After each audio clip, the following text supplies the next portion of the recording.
کیونکہ آقا کریم صلی اللہ علیہ وسلم کے قدر وہ در ہے جو تمام دردوں کا درما ہے، اور انہی کی فرما برداری قرآن اور اللہ رب العزت خود ہم سے اور سب سے کر رہا ہے، کیونکہ محمد کی محبت دین حق کے شرط اول ہے، اسی میں ہو اگر خامی تو سب کچھ نامکمل ہے۔ محمد ہے متاع عالم و ایجاد سے پیارا، پدر مادر برادر مال و جا اولاد سے پیارا، اور لکھتے ہیں سب سے اعلیٰ و اولا ہمارا نبی، دونوں عالم کا دولہا ہمارا نبی، اور کیا خبر کتنے تارے کھلے چھپ گئے پر نہ ڈوبے نہ ڈوبا ہمارا نبی۔ رحمت و رضوان، جب بات آئی آقا کریم صلی اللہ علیہ وسلم کی شان و شوکت کی، تو آقا کریم صلی اللہ علیہ وسلم کی شان و شوکت بیان کرتے ہوئے اعلیٰ حضرت قلم اٹھاتے ہیں اور لکھتے ہیں سب سے اعلیٰ و اولا ہمارا نبی، دونوں عالم کا دولہا ہمارا نبی، اور کیا خبر کتنے تارے کھلے چھپ گئے پر نہ ڈوبے نہ ڈوبا ہمارا نبی۔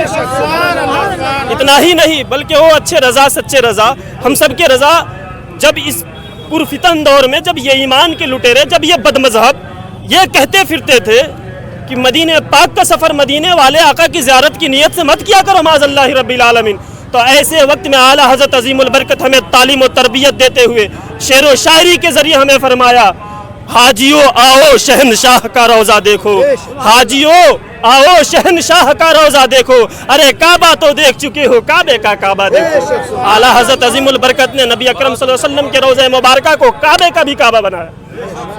آخر اتنا گیان آپ کو کیسے آیا؟ کیونکہ تمام لوگوں سے میں نے بات چیت کی، ان کو کچھ پتہ ہی نہیں تھا، ہنس کے بات کو ٹال دیتے ہیں اور عرس کا انہوں نے ایک مذاق تک بنا دیا۔ مطلب میں نے کچھ سوال کیے، وہ لوگ کیول ہنس دیتے ہیں۔ انہیں چاہیے کہ وہ تمام لوگ ان تمام تعلیم سے جڑے، علماء کے قریب بیٹھے، عالموں کی دستبوسی کریں، ان کے بارگاہ میں جانو ادب جب طے کریں گے تو بلا شبہ انہیں بھی ان تمام باتوں کا علم ملے گا۔ ہندو مسلم کو لے کر کے بڑا نیریٹو بناتی ہیں سرکاریں، اس کے لیے آپ کچھ غزلوں کے مادھیم سے کیا کچھ کہنا چاہیں؟ دیکھیے، ہندو مسلم یہ سرکار نہیں بناتی ہے، ہندو مسلم سرکار نہیں بناتی ہے، بلکہ چند لوگ ایسے ہوا کرتے ہیں جن کا نیگیٹو سوچ ہوا کرتا ہے ایک دوسرے کے پرتی۔ حالانکہ آپ دیکھیں گے تو آپ شروع سے دیکھتے چلے جائیں، گنگا جمنی تہذیب جو ہے اسی کو ہمیں اور آپ کو سب کو فالو کرنا چاہیے، اور دیکھیں اس عرس مقدسہ سے کتنا اچھا پیغام گیا ہے۔ اس عرس مقدسہ سے، اس بریلی کے سرزمین پہ جب تمام لوگوں نے مل کر، ہمارے ہندو بھائیوں نے مل کر ایک پنڈی جی کو آگے کیا کہ آپ اس بات کو رکھیں کہ ہم لوگ 9 تاریخ کو یاترا نکالیں گے۔ حالانکہ حقیقت معنوں میں یہ عرس رضوی اعلیٰ حضرت عظیم البرکت علیہ رحمت و رضوان کا عرس مقدسہ 25-26 سفر المظفر کو منایا جاتا ہے عربی تاریخ کے مطابق، لیکن اس مرتبہ کاوڑ یاترا جو اپنے ہندو بھائی لوگ جو لے کر چلتے ہیں جاتے ہیں، انہوں نے کہا ہمیں 9 کو ہی نکلنا ہے، 9 کو ہی نکلنا ہے۔ انہوں نے اپنی باتیں رکھی تو ہم لوگوں نے ان کا تہ دل سے ان کی باتوں کو مانی، ایکسیپٹ کی۔ میں بولا ٹھیک، ہمارے علماء نے، ہمارے اکابرین جو ہے، جو سجادہ نشین حضرات ہیں، انہوں نے مل جل کر ایک بیٹھک کی۔ بیٹھک کرنے کے بعد میں یہ فیصلہ لیا، بلا شبہ میں چاہتا ہوں کہ ہمارا عرس بھی شانتی سے ہو اور آپ کا کاوڑ یاترا بھی شانتی سے ہو۔ اس کو مد نظر رکھتے ہوئے اس تاریخ کو ایک روز پہلے رکھا گیا۔ ذرا دیکھیں کتنی اچھی، یہاں سے ہم سب کو ایک میسج مل رہا ہے کہ یارو ہندو مسلم کرنے میں کوئی فائدہ نہیں، چونکہ ہم ہو یا کوئی بھی ہو، آپ یاد رکھیں اس ملک ہندوستان کی آزادی اس وقت ہوئی جب ہمارے علماء نے انگریزوں کے خلاف لڑی۔ وہ لوگ جو ہندو مسلم کر رہے ہیں، وہ ایک بھی آدمی کو دکھا دے اپنے طرف سے جن کو ماننے والے ہیں، جو لوگ مانا کرتے ہیں، جس کے جو فالوور کار ہوں، جو لوگ ہندو مسلم کر کے آپس میں وواد بھائی چارگی خراب کر رہے ہیں، انہیں چاہیے کہ وہ ایک آدمی کو بھی پیش کریں۔ ہم اپنے علماء کو پیش کرتے تھے۔ کتنا بڑا امن کا پیغام پہنچا، آپ ذرا سوچیں، اس بریلی کی سرزمین سے، اس عرس رضوی سے کتنا بڑا امن کا پیغام پہنچا۔ جو لنگر جو کیا گیا۔ بہت بہت دھنیہ واد۔ میں اور بھی لوگوں سے بات چیت کرنے کی کوشش کروں گا۔ کیا نام ہے آپ کا؟ خیر، میں نے تمام لوگوں سے بات چیت کی۔ کیا نام ہے آپ کا؟ جی، السلام علیکم ورحمۃ اللہ۔ کیا کچھ کہنا چاہیں گے عرس کے اس اوسر، پنیہ تتھی کو لے کر کے عرس منایا جاتا ہے؟ ہمارے احمد رضا بھائی، یہ چونکہ ہم لوگوں نے یہیں پڑھائی بھی کیا، ہم نے یہاں پلا بھی اور پڑھا بھی ہے ماشاءاللہ۔ ये इस बरेली का हम पर बहुत बड़ा एहसान है और ये ज़िंदगी भर इसका एहसान हमारे ऊपर रहेगा। और जो कुछ हम बातें बता रहे हैं हमें यहीं से तरबियत मिली है और अदब, शांति, मोहब्बत, इन सब का पैगाम हमें यहाँ से ही मिला है। चूँकि आप बात कर रहे थे माहौल के एतबार से, जैसा माहौल चल रहा है आजकल, अभी आप कुछ दिन पहले सुने होंगे हमारे ही साथ पढ़ते थे एक मौलाना तौसीफ साहब, जिनको बरेली शरीफ उर्से ताजुशरिया में आए थे, उनको फेंका गया था ट्रेन से। लेकिन चूँकि सावन के महीने में हमारे ही दोस्तों में से थे, तो चूँकि जब उनका नाम आता है तो आदमी थोड़ा सा जज्बाती हो जाता है, दिली ताल्लुकात उनसे जुड़े हुए थे।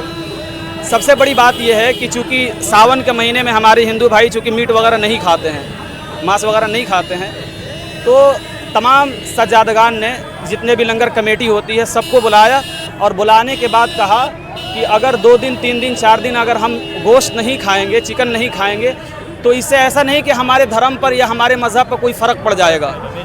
हमारे मुसलमान भाइयों को अगर हमारे 3 दिन 4 दिन गोश्त ना खाने से इनके जज्बात और दिल मजरूह नहीं हो रहे हैं, तो हमें नहीं खाना चाहिए। और माशाअल्लाह आप जाकर जहाँ भी देखिए, जिस भी लंगर में आप जाएंगे, जिस भी लंगर में जाएंगे, आपको बिल्कुल वेजिटेरियन मिलेगा अल्हम्दुलिल्लाह। अच्छा, जी जी, बहुत बड़ी बात है ये। चूँकि हर साल जो बिरयानी वगैरह बनती है उसमें गोश्त वगैरह डाला जाता है, मांस वगैरह डाला जाता है, जिससे हमारे हिंदू भाइयों को जज्बात मजरूह होते हैं। चूँकि ये सावन में हमारे हिंदू भाई लोग नहीं खाते हैं, तो ये बरेली शरीफ से जहाँ पर एक पैगाम जा रहा है, जहाँ पर अक़ीदे की दुरुस्तगी का पैगाम जा रहा है, वहीं से दूसरी तरफ इसका भी पैगाम जा रहा है कि हमें देश में अमन व अमान कायम रखना है। और इस बरेली शरीफ की सरज़मीन ऐसी सरज़मीन है कि यहाँ पर कितना से बड़ा आलिम आदमी आ जाए, कितने बड़े से बड़े आदमी आ जाए, अपने आप को छोटा ही यहाँ समझता है। चूँकि जो उलमा होते हैं, जो भी उलमा देख रहे हैं यहाँ पर, जो उलमा आए हैं, ये अपने इलाके के टॉप लेवल के आलिम दीन हैं। यानी जो आवाम के मसाइल हल होते हैं ये उलमा करते हैं, और जो उलमा के मसाइल को हल करते हैं ये हुजूर आला हज़रत करते हैं, जिनके उर्स में हम और आप तशरीफ़ लाए हुए हैं।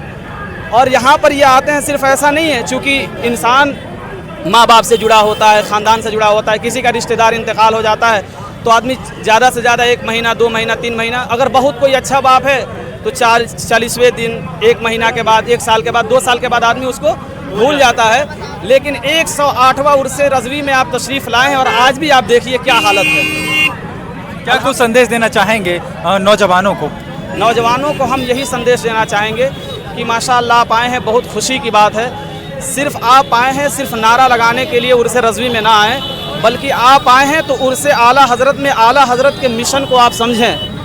आला हज़रत इससे खुश नहीं हो जाएंगे कि आप मसलके आला हज़रत का नारा लगा लें। आला हज़रत इससे बहुत ज़्यादा आपसे खुश नहीं होंगे कि आप गली गली, करिया करिया, ताजुशरिया का नारा लगा लें, बल्कि आला हज़रत की आला हज़रत की रूह और हुजूर ताजुशरिया की रूह इस बात से खुश होगी कि आप हुजूर आला हज़रत और हुजूर ताजुशरिया के मिशन को जारी रखें। जो उनके तालीमात है, जो उनके एजुकेशन है, उसको फॉलो करें।